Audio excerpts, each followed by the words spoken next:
Welcome back to Ox Tools. I'm Tom. So tonight we got a weeknight short, and what we're working on is I have a tool to show. Somebody asked about setting your tool heights in your lathe, and the kinds of tools that people use to do that. There's quite a few different schemes, but I have a couple to show. One is a hard-edge unit that's kind of nice. And then I'll show the way that I normally set tool heights. All this is kind of a prelude to the chip control series that Adam and I are working on. So Adam's already fired off his first chip control video, and this is me getting ready for that series. So we're not going to do any tool bit grinding in this particular video, but very soon we will. And this tool that we're going to make up helps us set the height and compare the heights of the cutting tools really easily. So it's a good visual aid so we can see where exactly we're setting the tool heights. So let's get an apron on, and we'll go pull these tools out. We'll take a look at them, and I got some material and some fasteners picked out, and let's get going. Let's make one. Okay, so here's this. So we got a couple things here. This is the makings of my new tool height setting standard, and here's a commercial one. This is made by Hardinge, and a viewer was asking about it. Chris Stevens. We were talking about this a little bit. Anyway. This one's too short, or I would just use this one because it's actually a really nice one. You can see it's got a rotating part here so that you can catch the top of the tool with it, or you can just compare to that side. It's got a little spring washer in there, and it's just nicely lapped. And it's adjustable for height here with a very fine screw. Very nice, right? Okay, and then you can lock it with a set screw, and then you know, when you want to set a new tool, you bring this up, and maybe rotate this over, and let's see, do I have a tool handy here? Of course not. Well, let's just pretend this is a tool, so you can bring this over and you can compare the top of the tool with that. Okay, and that's kind of how that works. Now I've made some at work because a couple of the lathes. The center height off of the ways is longer than 6 inches, and I just normally use my scale, and I'll show you guys that in a minute. So what we're going to do is we're going to make our own here, and this is a piece of steel that I have, and one of these nice elevator bolts that Joe Hale sent me, and we'll face that off and make it real nice, and that'll be our comparative surface here, and I can adjust it and lock it down. So that's the key, is that whatever you have, you either need to know the number or you need to be able to lock it so that it doesn't change. So I've seen some guys use surface gauges, but if you bump those or you hit it with a tool block or something like that, they can move, and then you're not where you think you are. So so anyway, we're going to make our interpretation of this, just a simple one, and try that out. Okay, so let's go over to the lathe. Basically, we're going to face this, make a recess so I can install a little magnet in there so this snaps down and stays put. And we'll drill and tap one in for this so we can make an adjustment. Okay, so normally what I do is I have a bar, and it's just in fact, there's a number. A square bar so that there's no orientation issue, and this spans across here. So this is normally what I do to set center height, because I just do this and I just compare it to a ruler, and I can move this around wherever I want depending on what kind of tool I have in there, so it's kind of convenient. And this height and this height are the same, so if I'm not sure what my number is or I want to do something different, I can go on that side. Now this particular lathe, on the front of the cross slide, there's not a lot of room. Most lathes it's a little bit bigger here, but they put the bulk of it behind here because this is a gap bed. So I can do stuff like this, and actually hang out there a little bit farther. But what would be really nice, and I've thought about this, is to have something like this that kind of stays there, and then I can, you know, I don't have to worry about knocking that over or holding it or whatever. I can mess around with the tool. So, and you can see this one's a little vertically challenged here, or I'd use the darn thing. I suppose I could make an extension for that, and maybe I will. But for now, I think I have a couple like this at work. We have a big lathe at work, and I made one similar to this. So we're going to do this, like so. It's got a little pip on it. Turn that over. And we'll have this screw. And then I have a pretty studly rare earth magnet that I'm going to insert into the bottom there. So that kind of snaps that down and keeps it in position while I adjust the tool. Okay? Anyway, that's the game plan. And so let's do a little bit of lathe work. Well, I started looking at this thing, and I think I'd be kicking myself if I didn't just go ahead and adapt it to the top of this post. I mean, it's pretty straightforward. It's got a 5/8 40 thread on it for the precision adjustment, and there's enough left over in the bottom that I can just make a little stub on the end of that and thread that.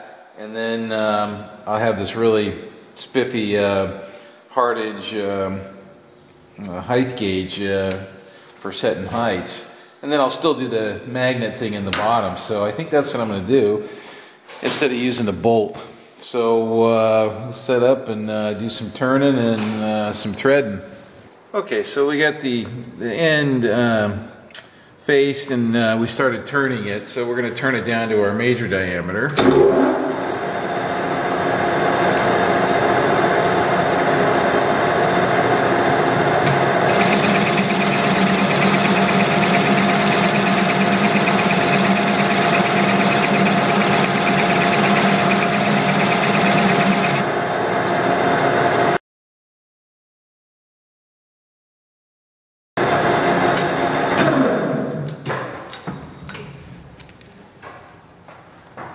So I think this is 4130 material here.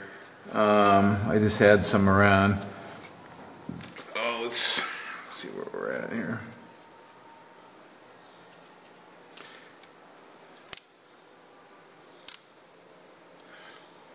Okay, and let me double check my. Where is it?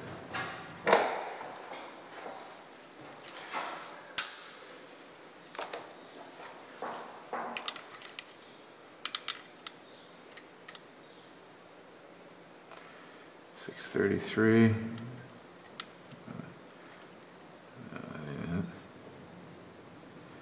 621.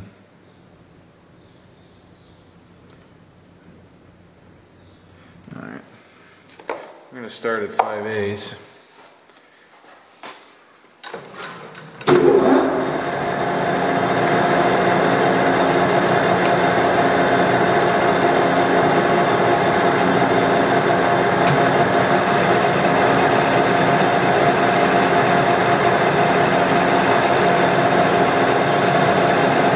Be finished diameter here.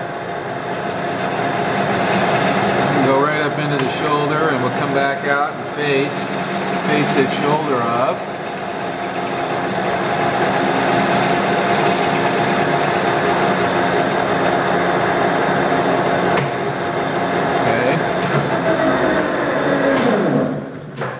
Okay. Okay.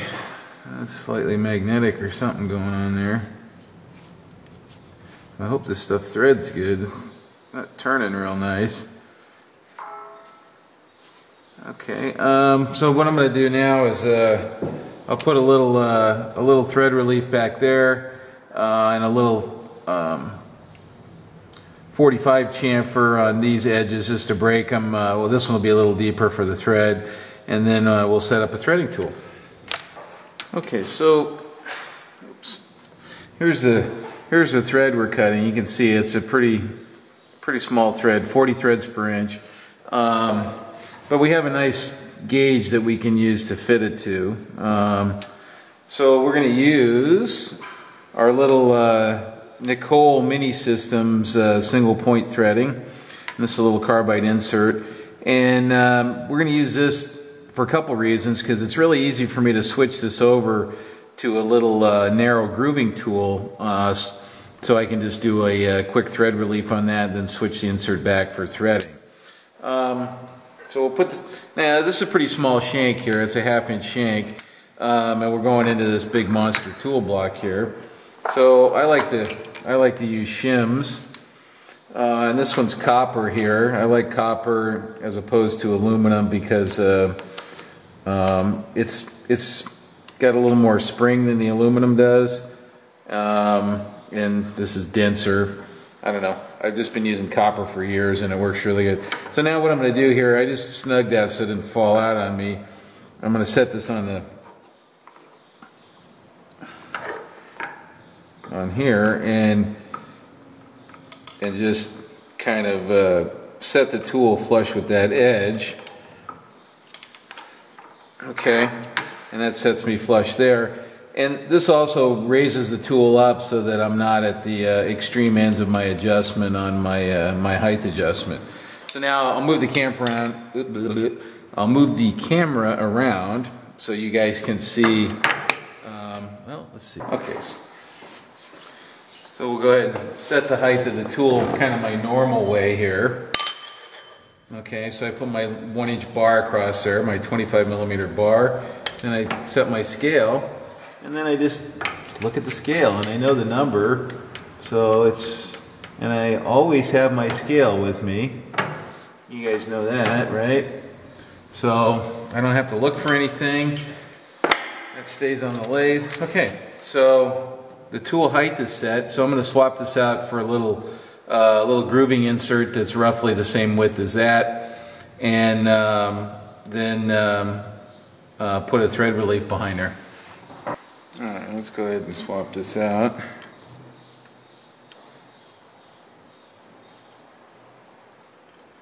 Normally I would just do this in the tool post, but so there's my little groover that I'm going to stick in there.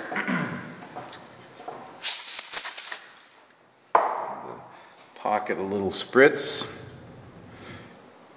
So this has quite a few different little inserts with this setup that I can go to different widths and different geometries. So it's kind of nice. Surprisingly, these little inserts are not particularly cheap. Like a lot of good things, right? Okay. All right, let's get up in there and do a simple thread relief.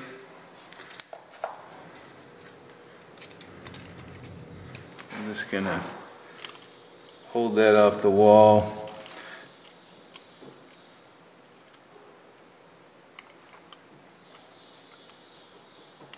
By a thou, and I'll come in.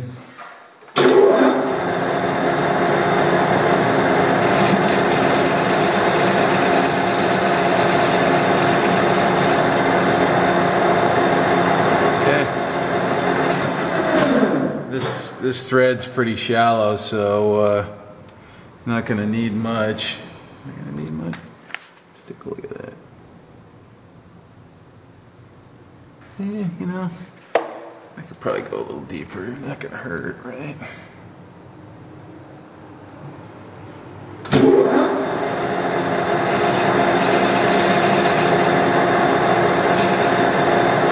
So that's an eyeball thread relief.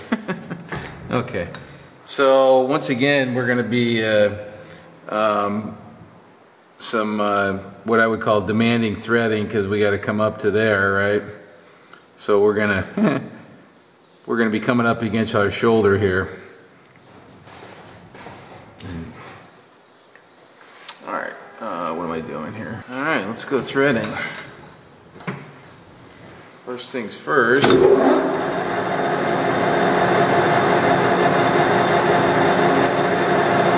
Calibrate our tool.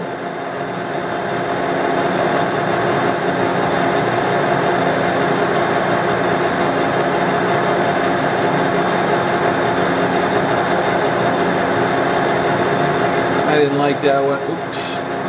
Didn't like that one either. I'm going to do it again.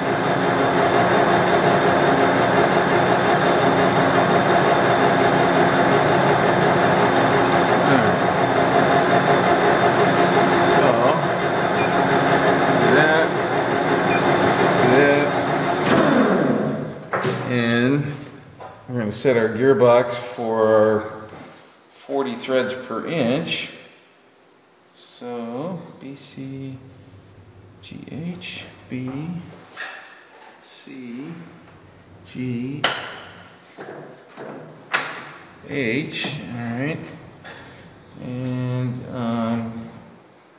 port 3.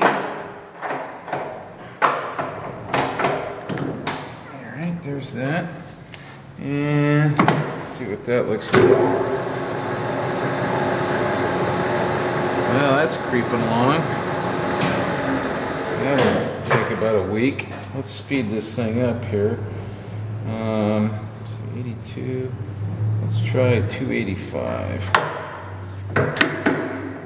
Which is that.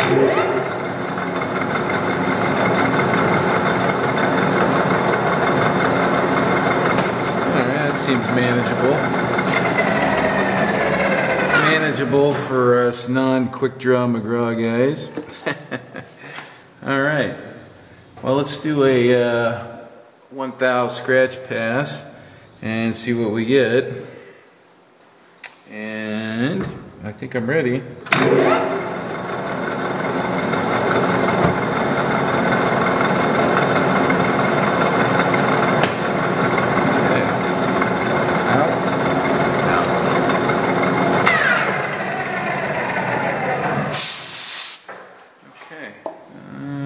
Thread gauge. Got to get the thread gauge. Okay, let's double check this. Yes. I haven't cut a fine one like this. Well, actually, I have cut one recently.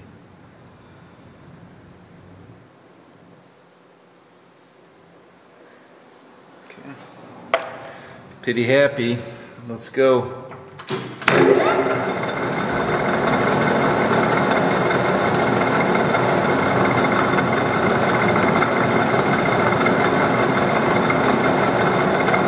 These are going to be pretty light passes, so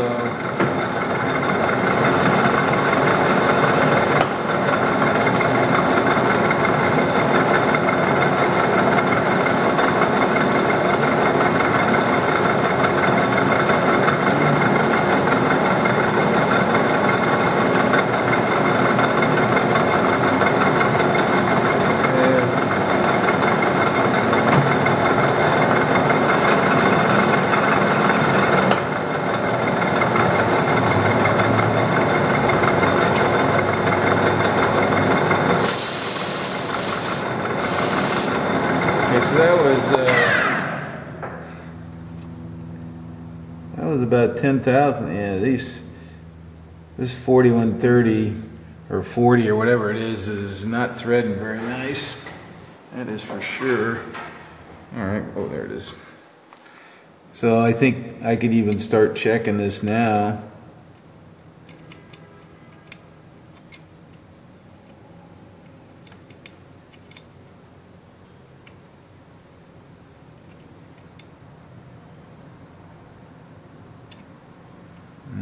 Not quite. It ain't gonna take much, so I'll tell you. You know what? I'm gonna get some different lube. I can feel it. It's pretty rough. It's tearing a little bit, so I'm gonna get some different lube. Okay, so we're gonna try this this Tap Magic extra thick, and I'll show you the viscosity of this stuff here. So this is like, I don't know, pretty thick stuff. Kind of like honey, but it works better for extreme pressure or, I don't know, uncooperative materials. Alright, so let's do another pass at, I'm just going to go down to 12. Let's try that. We'll do another one.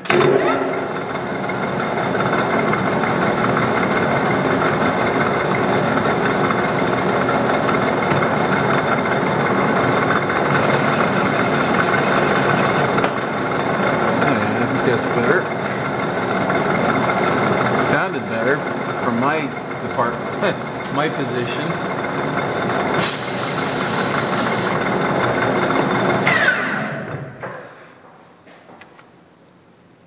Yeah, it's still kind of rough.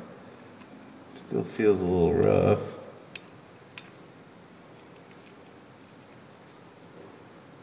Okay, so it's just starting to catch there. All right, I'm gonna take one more pass, and then I'm gonna do a little smoothing on that, and then we'll try it again. Okay.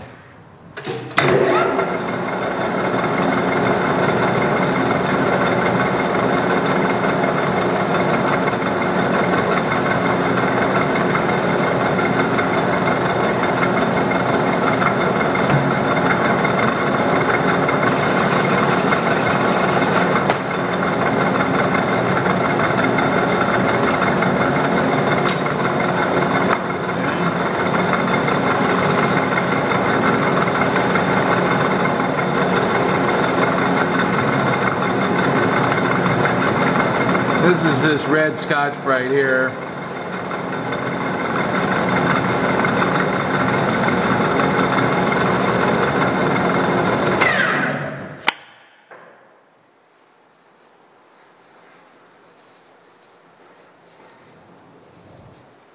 Alright, that looks better. Alright, where's my sample?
Rinse there.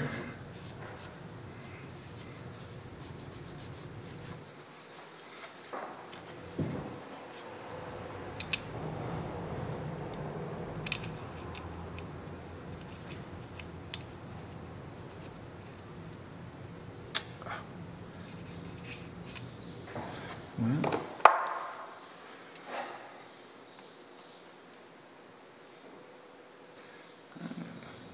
major's pretty good.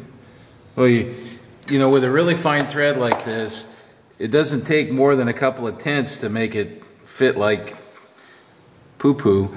So we want to proceed really carefully at this point, because it's like just there going on.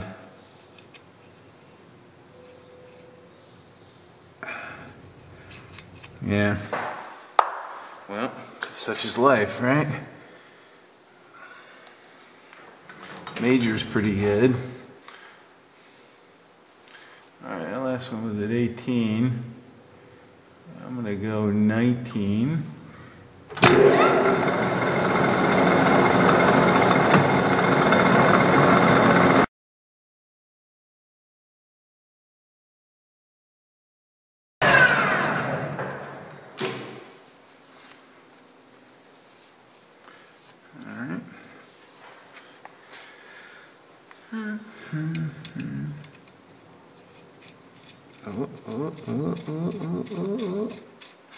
That's what we want. No wiggle. And full seating? Yes. Okay. Don't touch it. Alright, well, I'll do a little cleaning on it. So that last little bit, it's this dust that's coming off of there. So this heavier lube worked better. Like I said, you can see the viscosity of that. And so that I don't have to, okay, so there's what it is, Tap Magic Extra Thick. So you don't have to ask in the comments, there it is. Alright, so let's turn this thing around and work on the other end. Okay, so now that I decided to do this, I got to cut some off of this piece. So I'm just going to part it off, and then we'll face it.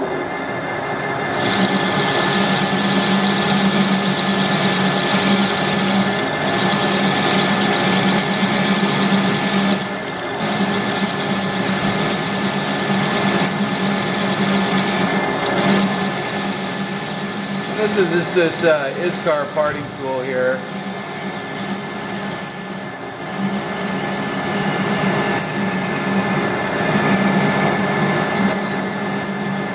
Alright, I'm getting close.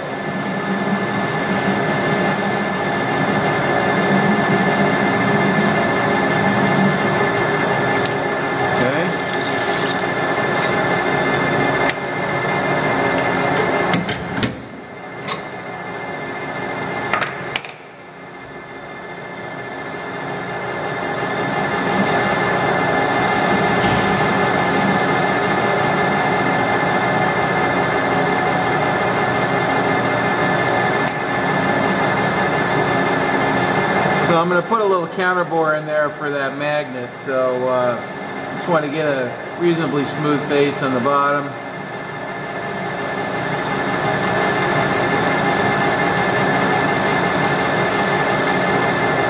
So, alright, let's poke a little hole in the end here.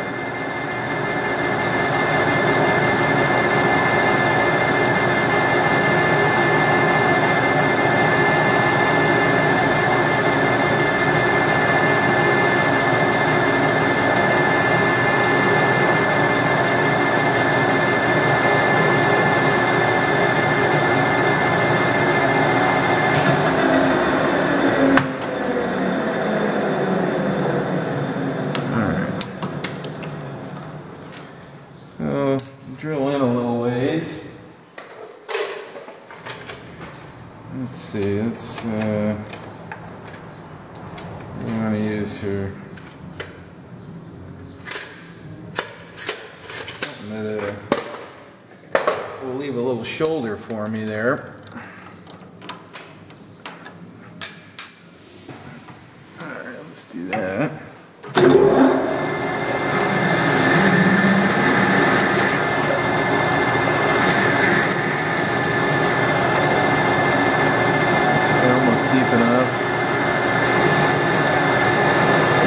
This can be a little over drilled there. Yeah, okay.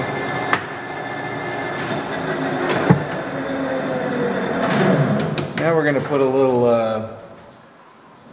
counterbore in there to fit the where is that magnet? Oh, there he is. To fit this magnet here. Actually, maybe you can go for a ride. Let's leave mine and see what happens. Okay. So that's a little smaller than 1/2 inch. I think I'm going to get a 1/2 inch end mill and just kind of plunge in there and create a seat for that. Okay, so normally we never put end mills in drill chucks, but this is just a light counterboring operation. We're not pushing sideways, we're pushing on the end. So it should be fine. I'm going to be going at low speed. So I'm going to set my depth. The quill on this tailstock has a scale on it, and so I can just read off of the scale for the depth. Okay, so I'm touching right now, so I'm going to set the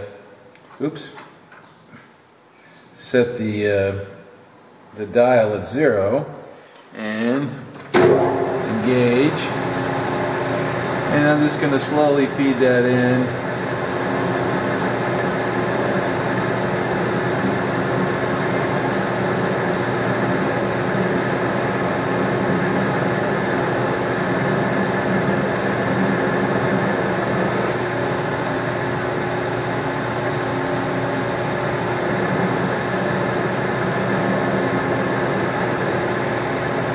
So I'm in about 1/8 of an inch now.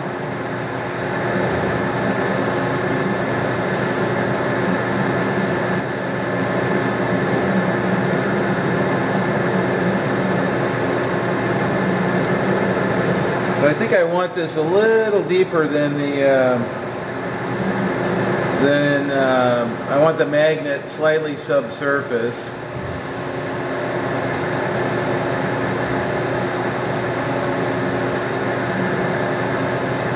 Okay, that's 250. That's the magnet. Now I'm going to go another 25 thousandths or so. Right about there. Okay, that ought to do it. It's kind of deep from here. Alrighty. Oh, I think that'll work. Alright. So we'll chamfer the edge of that hole, and what else? And clean it, and then we'll glue our magnet in.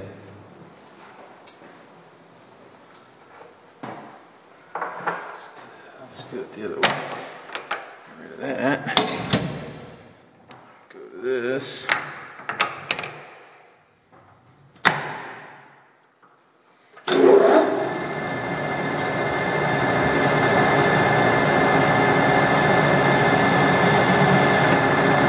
And then the other thing I'm going to do is I'm going to relieve it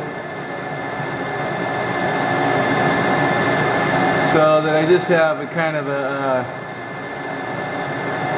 narrow rim on the outside that I have to lap nice and flat.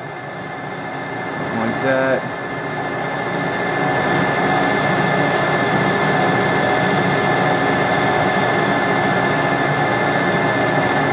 Sure, why not?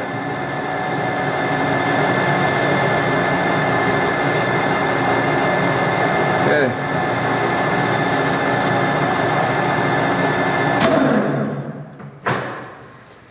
That mean I should go deeper on the counter bore? No, I'm 25 below. Okay, now I'm, oops, one more. Break this edge too.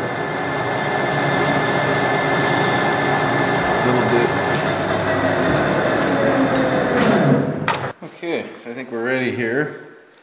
Let's get clean here first.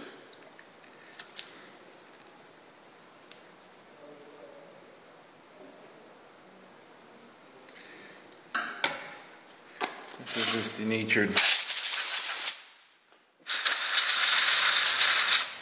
denatured alcohol. Okay, so now I'm going to mix. I got some quick setting epoxy here.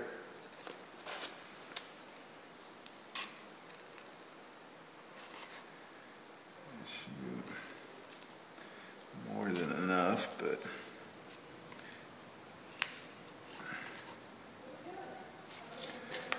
let's get that out of the action there.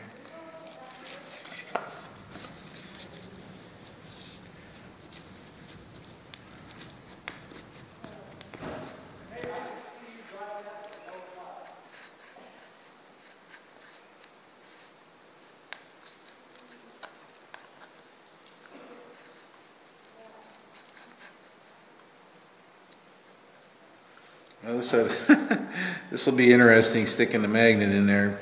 Probably should have made that thing out of brass or something. That might have been a smarter idea, but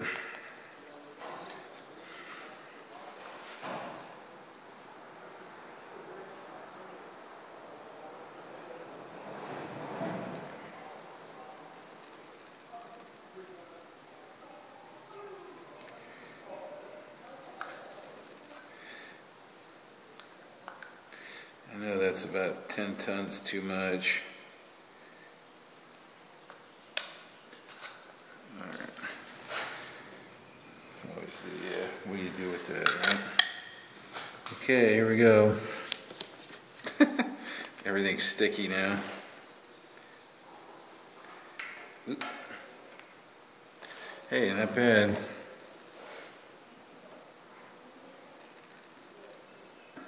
What's your problem think I'm gonna get gooped up here.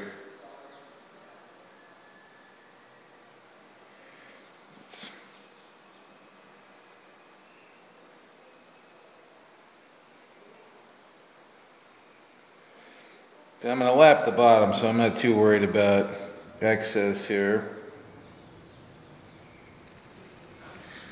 Actually, you know what? I think I'm going to just pot that in there.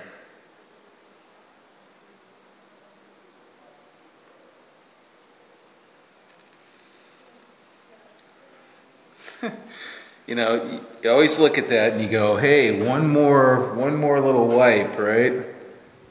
Screw it, I'm leaving it. Okay, I gotta get cleaned up here. Okay, so the epoxy's dry now, so I'm just gonna take a little skim cut off of that to get the epoxy off of the reference edge. Okay.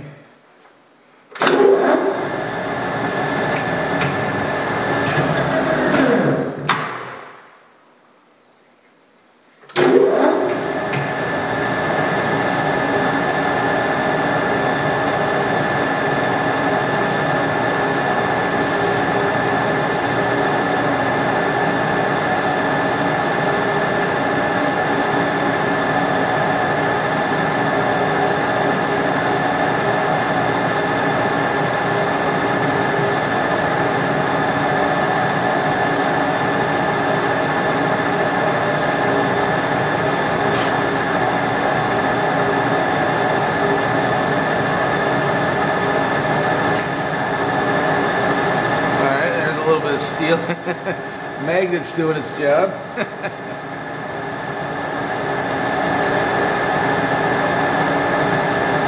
Then we'll go take this over to the surface plate and give it a little lap on the bottom, and I think we'll call this deal done.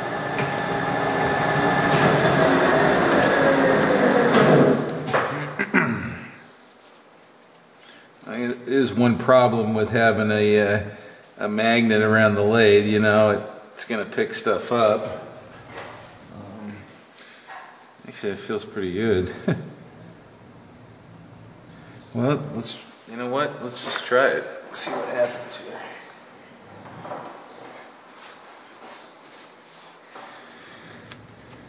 Let's see, that in the frame? Let's make sure that's in the frame, Mr. Wizard.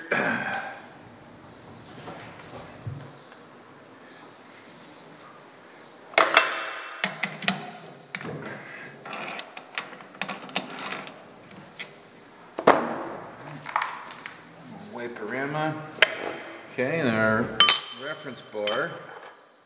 And we're just gonna, oh yeah, it sticks right to it. Oh, that's great. And then we can just rotate that around like so. And I gotta set the height precision here, but that's the general idea. As you can see that it's catching that tool edge. So according to this, and like I said, that isn't set right. I would lower that a little bit, okay?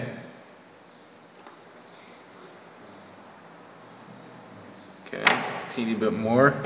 It's actually fairly sensitive. Teeny bit more. There, oop. Okay, pretty good. And then, you know, you can just do a direct comparison this way here. You know, with running your finger across like so. Okay, well, I think I got a new hard-hinge hybrid tool height setter. Adjust to individual machine. It even says that right on there. Actually, I looked on not Craigslist, eBay, and they showed some of these with stacked up extensions, so I think you just add extensions on as you, you know, if you have a different machine or something. Anyway, that's about it, guys. I hope you like it. Pretty simple thing to make if you want to make one yourself. So, you know, this is about 1 inch in diameter here, and off you go to the races. Anyway, thanks for watching. There's actually one more bit to this that's worth talking about, and that's how to set this thing really accurately for your spindle center line. Okay, you know, you can scale things, you can go to a sharp point in the tailstock, but ideally it's the spindle rotation that you care about. So, you know, the most accurate is going to be something that's in your spindle that's been freshly turned or is clamped in the spindle. And what we have here is we have just a piece of bronze rod that's been milled off to exactly half of its diameter. So you could actually use this for setting tools, but you can also use this to calibrate. Let's see, let me spin around to the chuck keyhole here. You can also use this to calibrate your height setter. Okay, so you know, obviously it needs to be flat, right? And in this case, we can rotate this little guy out, and I've already set it here, so there. And this is actually a pretty sensitive adjustment. Okay, and then I've just locked the height of that. So if you mill away, you know, you measure your existing diameter and mill away till it's exactly half. That's on the spindle center line, right? You know, if your chuck's not running out or your collet's not running out or whatever. What's nice about this is you can take it to any lathe. As long as it'll hold that, it doesn't really matter. So it's kind of this universal centering thing, right? So, for example, where's it? Grab a tool, Tom. So, I mean, Simple Simon, right? You can just compare an edge to that, right? Okay. With a simple thing. Now, a lot of times, whatever you have in the chuck or work holding, you don't really want to take out. So, anyway, the half rod. Okay, thanks for watching.